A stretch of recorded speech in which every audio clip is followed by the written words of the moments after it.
Hello folks, this is Kerry from 401k Dexter's. Had to make a beverage run before my better half gets home from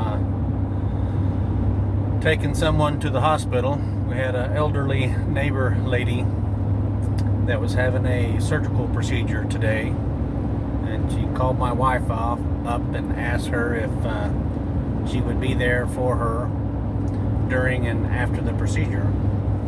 So my wife, being the lovely person that she is, said absolutely. So she got up about 4:15 this morning, and I got up with her, made some coffee, sat around for a little bit, waited for her ride to get there, and then she traveled with this lady to the hospital so she could be there when she wakes up from being put under. So Linda, you're a sweetheart. Just wanted to reflect a little bit about how we ended up in East Texas. I grew up an Air Force brat, so we moved around all over the place.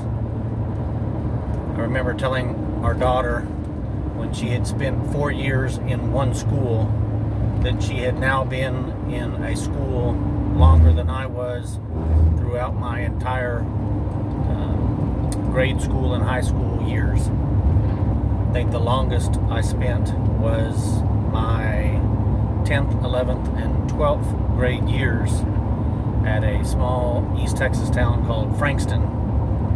When I grew up there, it was a blinking light town, which means the four-way stop only had a red blinking light. It didn't have any yellow or green. So, of course, growing up there as a young man, there was nothing to do. We always had to travel to different places, different towns to go see the movies, go out to pizza, go cruising, as we called it.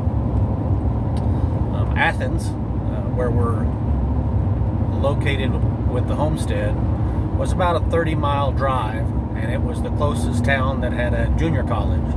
So I remember me and my buddies would always go chasing college women over at Athens. We never caught any, but it was the chase that counted.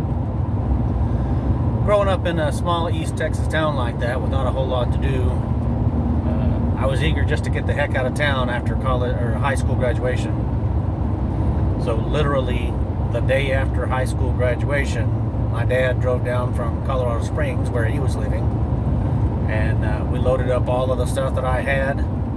Me and a buddy got in a pickup truck, headed to Colorado. A couple of years later, I met my wife. We ended up getting married thereafter. Lived up there for many years. I took a transfer down to East Texas near Kilgore to work for a company. Took a nice promotion, nice raise, but then we missed Colorado and decided to go back 2 years later. When they say you can never go back because things aren't the same, in that instance it was correct. So we moved back to Colorado. Our daughter started school up there.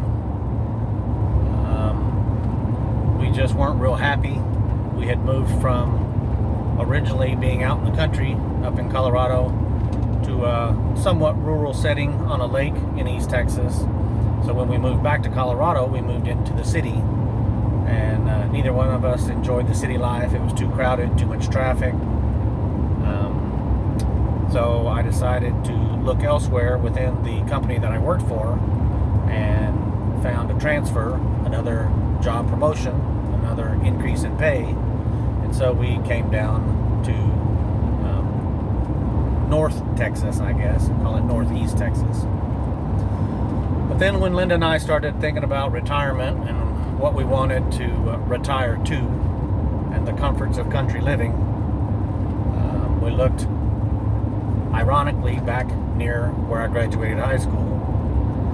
So from the point of being a young man that wanted to get the heck out of a small town to becoming a, quote, old man, end quote, wanting to relax to the country, kind of ended up in the same place. It's funny how that works. Just thought I'd put that out there for anybody considering where you want to move in retirement. You guys have a good evening. 401k Dexter's. Bye.